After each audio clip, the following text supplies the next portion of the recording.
On the 1st of January, 1834, I left Mr. Covey and went to live with Mr. William Freeland, who lived about 3 miles from St. Michael's.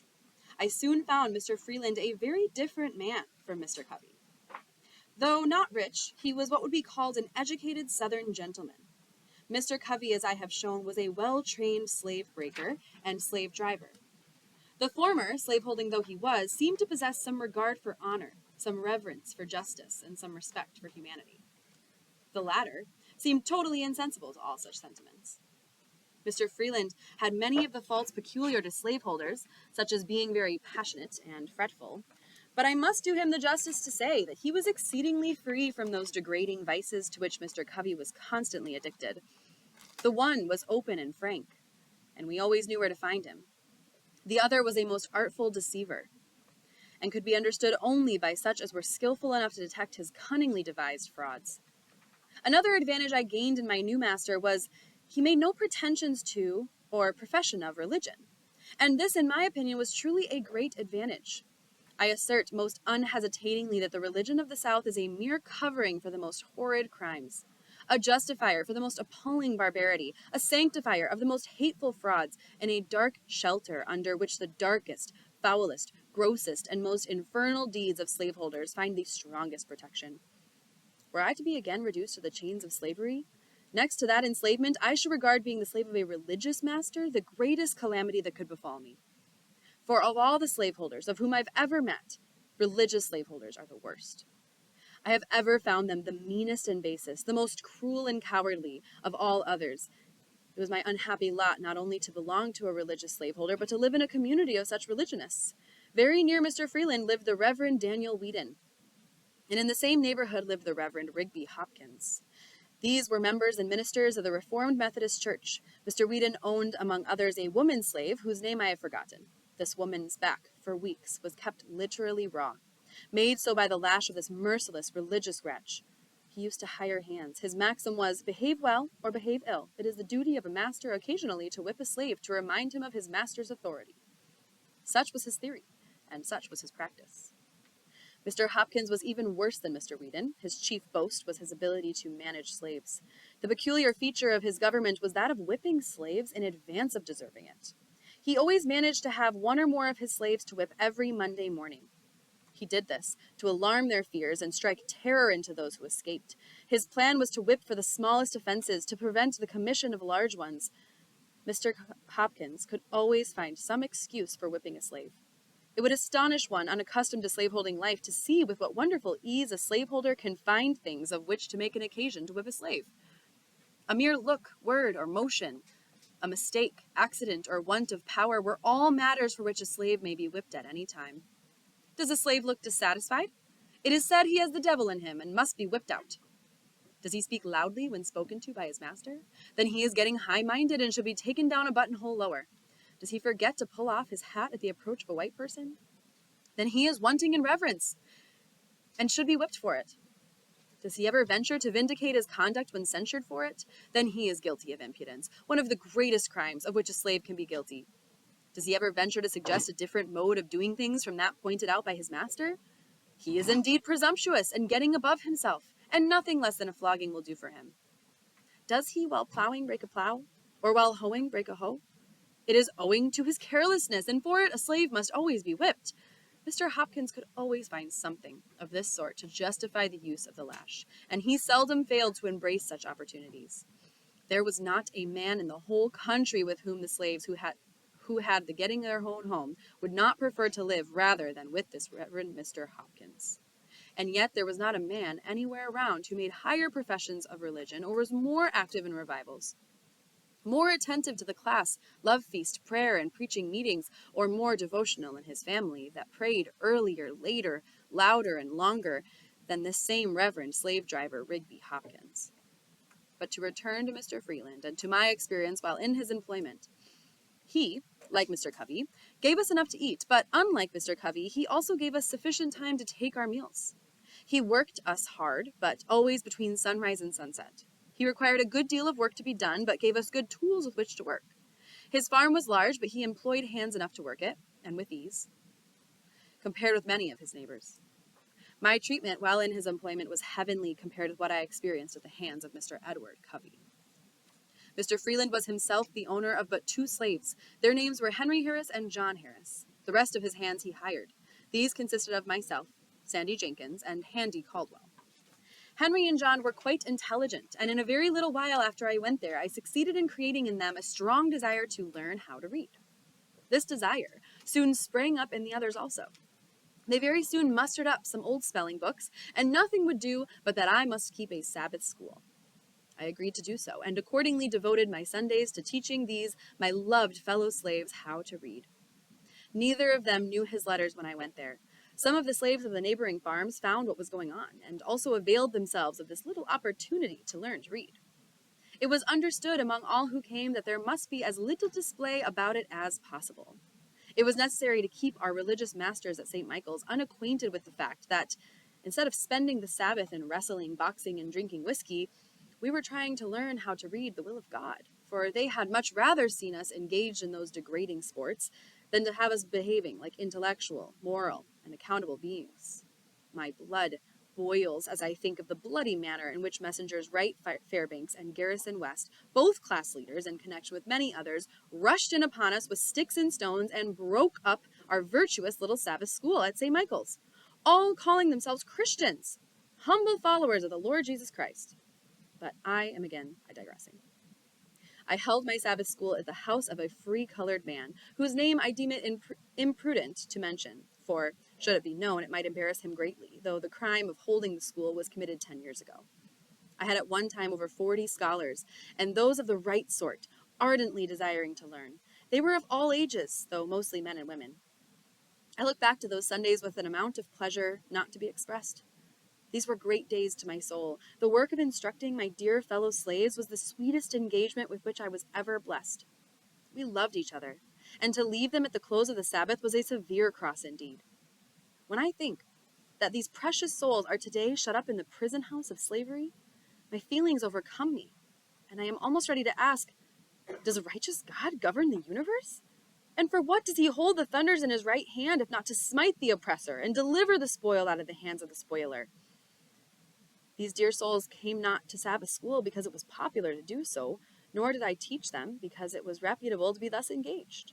Every moment they spent in that school, they were liable to be taken up and given 39 lashes. They came because they wished to learn. Their minds had been starved by their cruel masters. They had been shut up in mental darkness. I taught them because it was the delight of my soul to be doing something that looked like bettering the condition of my race. I kept up my school nearly the whole year I lived with Mr. Freeland. And beside my Sabbath school, I devoted 3 evenings in the week during the winter to teaching the slaves at home. And I have the happiness to know that several of those who came to the Sabbath school learned how to read, and that one, at least, is now free through my agency. This is paragraph 24. The year passed off smoothly. It seemed only about half as long as the year which preceded it. I went through it without receiving a single blow. I will give Mr. Freeland the credit of being the best master I ever had till I became my own master. For the ease with which I passed the year, I was, however, somewhat indebted to the society of my fellow slaves. They were noble souls. They not only possessed loving hearts, but brave ones. They were linked and interlinked with each other. I loved them with a love stronger than anything I have experienced since. It is sometimes said that we slaves do not love and confide in each other. In answer to this assertion, I can say, I never loved or confided in any people more than my fellow slaves, and especially those with whom I lived at Mr. Freeland's. I believe we would have died for each other. We never undertook to do anything of any importance without a mutual consultation. We never moved separately. We were one, and as much so by our tempers and dispositions as by the mutual hardships to which we were necessarily subjected by our condition as slaves. At the close of the year 1834, Mr. Freeland again hired me of my master for the year 1835. But by this time, I began to want to live upon free land, as well as with Freeland. And I was no longer content, therefore, to live with him or any other slaveholder. I began with the commencement of the year to prepare myself for a final struggle, which should decide my fate one way or the other. My tendency was upward. I was fast approaching manhood, and year after year had passed, and I was still a slave. These thoughts roused me. I must do something. I therefore resolved that 1835 should not pass without witnessing an attempt on my part to secure my liberty. But I was not willing to cherish this determination alone. My fellow slaves were dear to me. I was anxious to have them participate with me in this, my life-giving determination. I therefore, though with great prudence, commenced early to ascertain their views and feelings in regards to their condition, and to imbue their minds with thoughts of freedom. I bent myself to devising ways and means for our escape, and meanwhile strove on all fitting occasions to impress them with the gross fraud and inhumanity of slavery. Top of page 50. I went first to Henry, next to John, then to the others. I found in them all warm hearts and noble spirits. They were ready to hear and ready to act when a feasible plan should be proposed. This is what I wanted. I talked to them of our wanted manhood. If we submitted to our enslavement without at least one noble effort to be free, we met often, consulted frequently, and told our hopes and fears, recounted the difficulties, real and imagined, which we should be called on to meet. At times we were almost disposed to give up and try to content ourselves with our wretched lot. At others, we were firm and unbending in our determination to go. Whenever we suggested any plan, there was shrinking. The odds were fearful. Our path was beset with the greatest obstacles, and if we succeeded in gaining the end of it, our right to be free was yet questionable. We were yet liable to be returned to bondage. We could see no spot to this side of the ocean where we could be free. We knew nothing about Canada. Our knowledge of the North did not extend further than New York, and to go there and be forever harassed with the frightful liability of being returned to slavery, with the certainty of being treated tenfold worse than before, the thought was truly a horrible one, and one which it was not easy to overcome. The case sometimes stood thus. At every gate through which we were to pass, we saw a watchman. At every ferry a guard, on every bridge a sentinel, in every wood a patrol. We were hemmed in upon every side. Here were the difficulties, real or imagined, the good to be sought, the evil to be shunned. On one hand, there stood slavery, a stern reality, glaring frightfully upon us, its robes already crimsoned with the blood of millions, and even now feasting itself greedily upon our own flesh.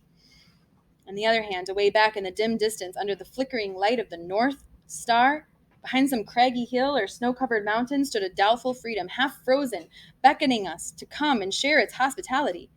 This in itself was sometimes enough to stagger us. But when we permitted ourselves to survey the road, we were frequently appalled.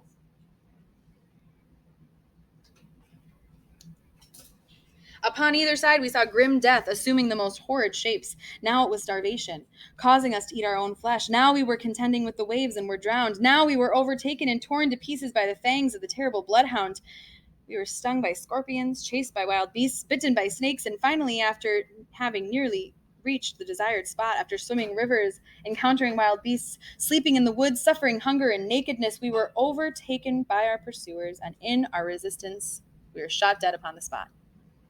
I say, this picture sometimes appalled us and made us rather bear those ills we had than to fly to others that we knew not of. In coming to a fixed determination to run away, we did more than Patrick Henry when he resolved upon liberty or death. With us, it was a doubtful liberty at most, and almost certain death if we failed. For my part, I should prefer death to hopeless bondage. We're on page 51, paragraph 27, starting with Sandy. One of our numbers gave up the notion, but still encouraged us. Our company then consisted of Henry Harris, John Harris, Henry Bailey, Charles Roberts, and myself. Henry Bailey was my uncle and belonged to my master. Charles married my aunt. He belonged to my master's father-in-law, Mr. William Hamilton.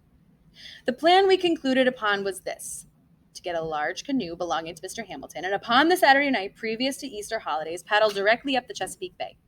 On our arrival at the head of the bay, a distance of 70 or 80 miles from where we lived, it was our purpose to turn our canoe adrift and follow the guidance of the North Star till we got beyond the limits of Maryland. Our reason for taking the water route was that we were less liable to be suspected as runaways. We hoped to be regarded as fishermen. Whereas if we should take the land route, we should be subjected to interruptions of almost every kind. Anyone having a white face and being so disposed could stop us and subject us to examination. The week before our intended start, I wrote several protections, one for each of us, as well as I can remember. They were in the following words, to wit: "This is to certify that I, the undersigned, have given the bearer, my servant, full liberty to go to Baltimore and spend the Easter holidays. Written with mine own hand, 1835. William Hamilton, near St. Michael's in Talbot County, Maryland." We were not going to Baltimore, but in going up the bay, we went toward Baltimore, and these protections were only intended to protect us while on the bay. As time drew near for our departure, our anxiety became more and more intense. It was truly a matter of life and death with us. The strength of our determination was about to be fully tested. At this time, I was very active in explaining every difficulty, removing every doubt, dispelling every fear, and inspiring all with the firmness indispensable to success in our undertaking, assuring them that half was gained the instant we made the move. We had talked long enough. We were now ready to move. If not now, we never should be. And if not, we did not intend to move now, we had as well fold our arms, sit down, and acknowledge ourselves fit only to be slaves. This none of us were prepared to acknowledge. Every man stood firm, and at our last meeting we pledged ourselves afresh in the most solemn manner that in the time appointed we would certainly start in pursuit of freedom. This was in the middle of the week, at the end of which we were to be off. We went, as usual, to our several fields of labor, but with bosoms highly agitated with our thoughts of our truly hazardous undertaking. We tried to conceal our feelings as much as possible, and I think we succeeded very well. After a painful waiting, the Saturday morning whose night was to witness our departure came. I hailed it with joy, bring of what sadness it might. Friday night was a sleepless one for me. I probably felt more anxious than the rest, because I was, by common consent, at the head of the whole affair. The responsibility of success or failure lay heavily upon me. The glory of the one and the confusion of the other were alike mine. The first 2 hours of that morning were such as I never experienced before and hope to never again. Early in the morning, we went, as usual, to the field. We were spreading manure, and all at once, while thus engaged, I was overwhelmed with an indescribable feeling, in the fullness of which I turned to Sandy, who was nearby, and said, "We are betrayed." "Well," said he, "that thought has this moment struck me." We said no more. I was never more certain of anything. The horn was blown as usual, and we went up from the field to the house for breakfast. I went for the form, more than for the want of anything to eat that morning. Just as I got to the house, and looking out the lane gate, I saw 4 white men with 2 colored men. The white men were on horseback, the colored ones were walking behind, as if tied. I watched them a few moments till they got up to our lane gate. Here they halted, and tied the colored men to the gate-post. I was not yet certain as to what the matter was. In a few moments, in rode Mr. Hamilton with a speed betokening great excitement. He came to the door and inquired if Master Hamilton was in. He was told he was at the barn.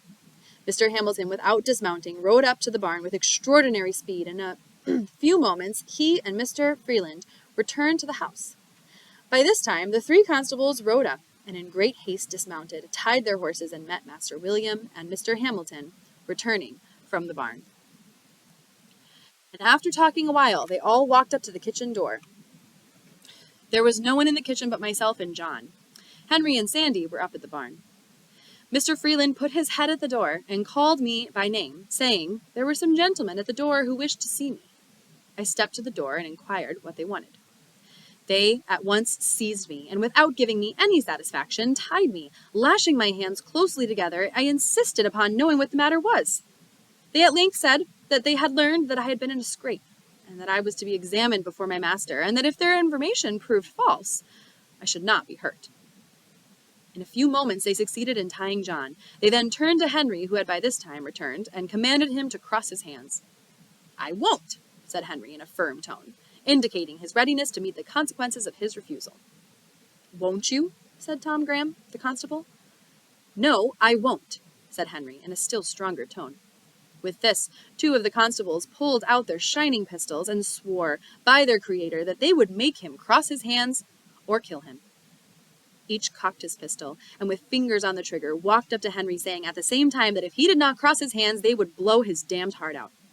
"Shoot me, said Henry. "You can't kill me but once. Shoot. Shoot and be damned. I won't be tied." This he said in a tone of loud defiance, and at the same time, with a motion as quick as lightning, he with one single stroke dashed the pistols from the hand of each constable. As he did this, all hands fell upon him, and after beating him some time, they finally overpowered him and got him tied. During the scuffle, I managed, I know not how, to get my pass out, and without being discovered, put it in the fire. We were all now tied, and just as we were to leave for Easton jail, Betsy Freeland, mother of William Freeland, came to the door with her hands full of biscuits and divided them between Henry and John. She then delivered herself a speech to the following effect. Addressing herself to me, she said, "You devil, You devil, it was you that put into the heads of Henry and John to run away. But for you, you long-legged devil, Henry nor John would have never thought of such a thing. I made no reply, and was immediately hurried off towards St. Michael's. Just a moment previous to the scuffle with Henry, Mr. Hamilton suggested the propriety of making a search for the protections which he had understood Frederick had written for himself and the rest.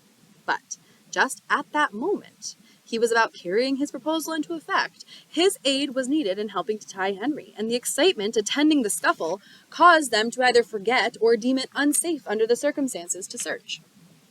So, we were not yet convicted of the intention to run away.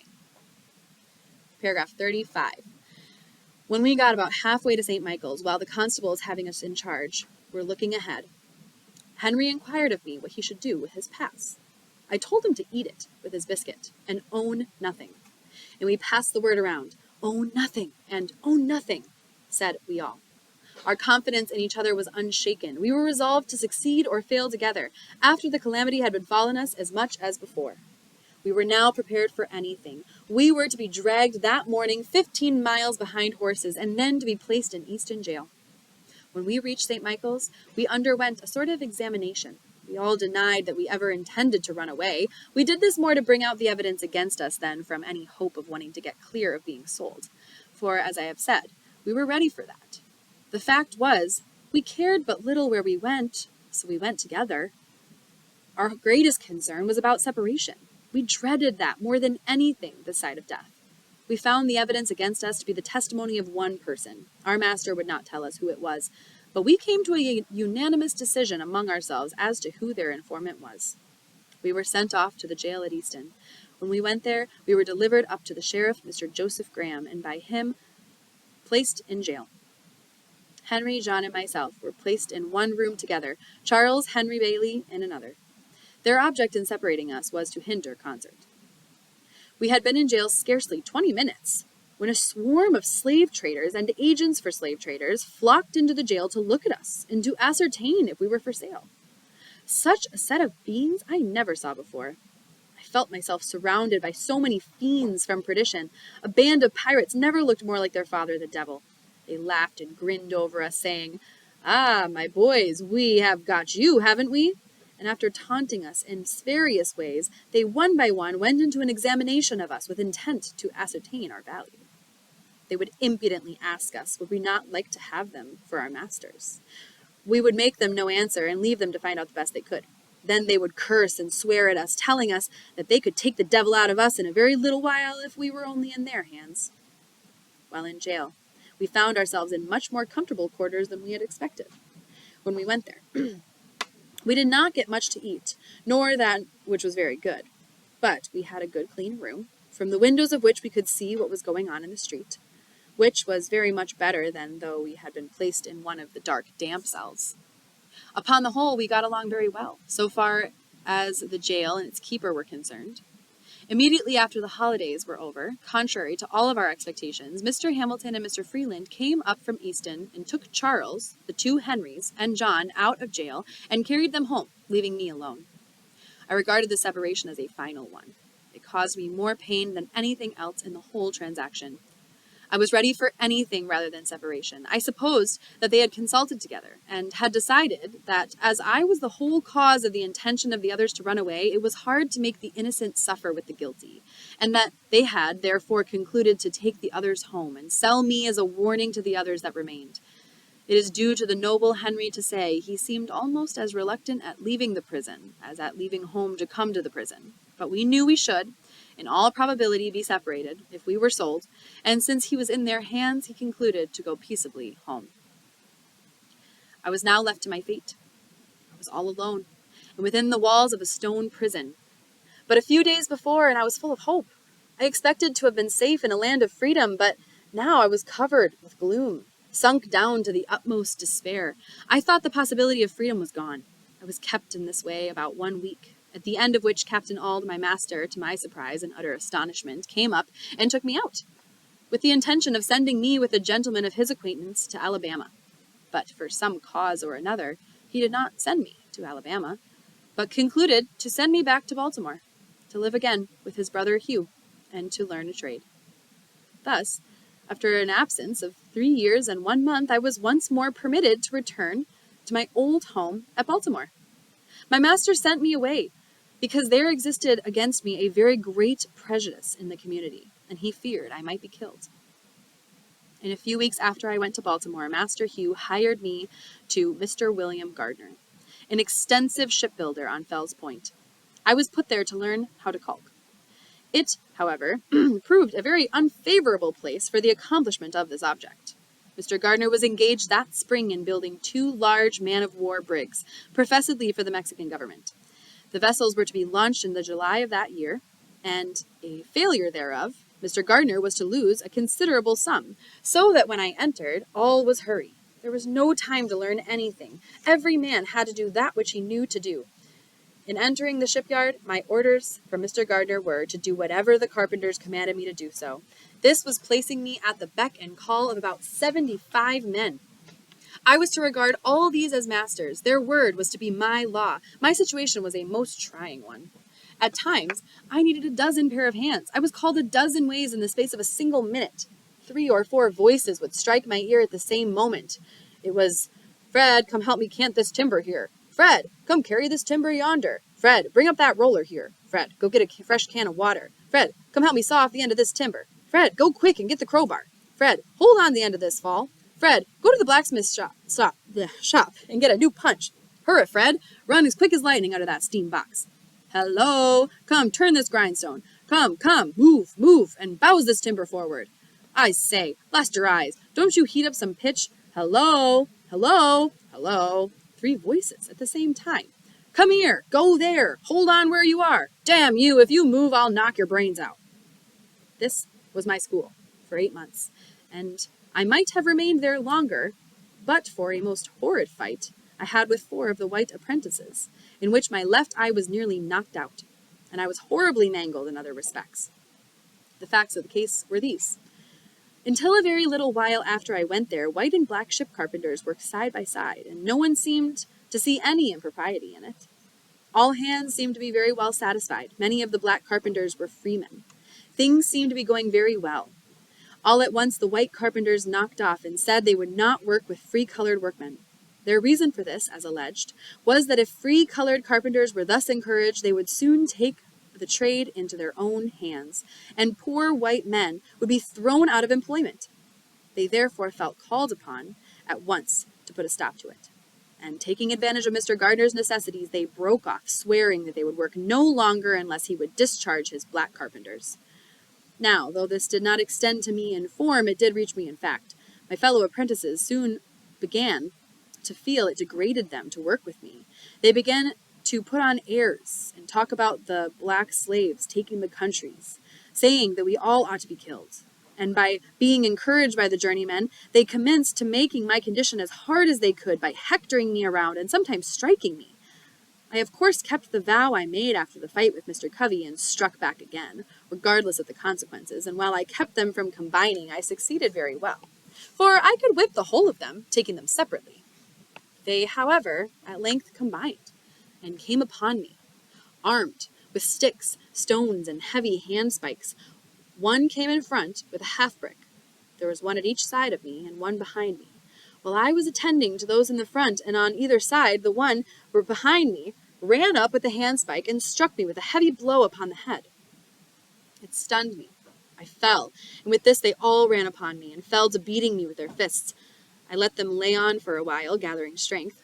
In an instant I gave a sudden surge and rose to my hands and knees. Just as I did that, one of their number gave me with his heavy boot a powerful kick in the left eye. My eyeballs seemed to have burst. When they saw my eyes closed and badly swollen, they left me. With this, I seized the handspike, and for a time pursued them. But here the carpenters interfered and thought I might as well give it up. It was impossible to stand my hand against so many. All this took place in sight of not less than 50 white ship carpenters, and not one interposed a friendly word, but some cried, "Kill the damned! Kill him! Kill him! He struck a white person!" I found my own chance for life was in flight. I succeeded in getting away without any additional blow, and barely so. For to strike a white man is death by lynch law, and that was the law in Mr. Gardner's shipyard. nor is there much of any other out of Mr. Gardner's shipyard. I went directly home and told the story of my wrongs to Master Hugh. I am very happy to say of him, irreligious as he was, his conduct was heavenly, compared with that of his brother Thomas under similar circumstances. He listened attentively to my narration of the circumstances leading to the savage outrage, and gave many proofs of his strong indignation at it. The heart of my once overkind mistress was again melted into pity. My puffed-out eye and blood-covered face moved her to tears. She took a chair by me, washed the blood from my face, and with a mother's tenderness bound up my head, covering the wounded eye with a lean piece of fresh beef. It was almost compensation for my suffering to witness once more a manifestation of kindness from this, my once affectionate old mistress. Master Hugh was very much enraged. He gave an expression to his feelings by pouring out curses upon the heads of those who did the deed. As soon as I got a little the better of my bruises, he took me with him to Esquire Watson's on Bond Street to see what could be done about the matter. Mr. Watson inquired who saw the assault committed. Master Hugh told him it was done in Mr. Gardner's shipyard at midday, where there were a large company of men at work. As to that, he said, the deed was done, and there was no question as to who did it. His answer was he could do nothing in the case unless some white man would come forward to testify. He could issue no warrant on my word. If I had been killed in the presence of 1,000 colored people, their testimony combined would have been insufficient to have arrested one of my murderers. Master Hughes, for once, was compelled to say that the state of things was too bad. Of course, it was impossible to get any white man to volunteer his testimony on my behalf and against the white young men. Even those who may have sympathized with me were not prepared to do this. It required a degree of courage unknown to them to do so. For just at that time, the slightest manifestation of humanity towards a colored person was denounced as abolitionism, and that the name subjected its bearer to frightful liabilities. The watchwords of the bloody-minded in that region in those days were, "Damn the abolitionists," and "Damn the slaves." There was nothing done, and probably nothing would have been done if I had been killed. Such was, and such remains, the state of things in the Christian city of Baltimore. Master Hugh, finding he could get no redress, refused to let me go back again to Mr. Gardner. He kept me himself, and his wife dressed my wound till I was again restored to health. He then took me to the shipyard, of which he was foreman, in the employment of Mr. Walter Price. There I was immediately set to caulking, and very soon learned the art of using my mallet and irons. In the course of 1 year from the time I left Mr. Gardner's, I was able to command the highest wages given to the most experienced caulkers. I was now of some importance to my master. I was bringing him from $6 to $7 per week. I sometimes bought him $9 per week. My wages were $1.50 per day. After learning how to caulk, I sought my own employment, made my own contracts, and collected the money which I earned. My pathway became much more smooth than before. My condition was now much more comfortable. When I could get no caulking to do, I did nothing. During these leisure times, those old notions about freedom would steal over me again. When in Mr. Gardner's employment, I was kept in such a perpetual whirl of excitement I could think of nothing, scarcely but my life. And in thinking of my life, I almost forgot my liberty. I have observed this in my experience of slavery, that whatever my condition was improved, instead of increasing my contentment, it only increased my desire to be free, and set me to thinking of plans to gain my freedom. I have found that to make a contented slave is necessary to make a thoughtless one. It is necessary to darken his moral and mental vision, and as far as possible to annihilate the power of reason. He must be able to detect no inconsistencies in slavery. He must be made to feel that slavery is right, and that he can be brought to that only when he ceases to be a man. I was now getting, as I have said, $1.50 per day. I contracted for it. I earned it. It was paid to me. It was rightfully my own. Yet, upon returning Saturday night, I was compelled to deliver every cent of that money to Master Hugh. And why? Not because he earned it, not because he had any hand in earning it, not because I owed it to him, nor because he possessed the slightest shadow of a right to it, but solely because he had the power to compel me to give it up. The right of the grim-visaged pirate upon the high seas is exactly the same.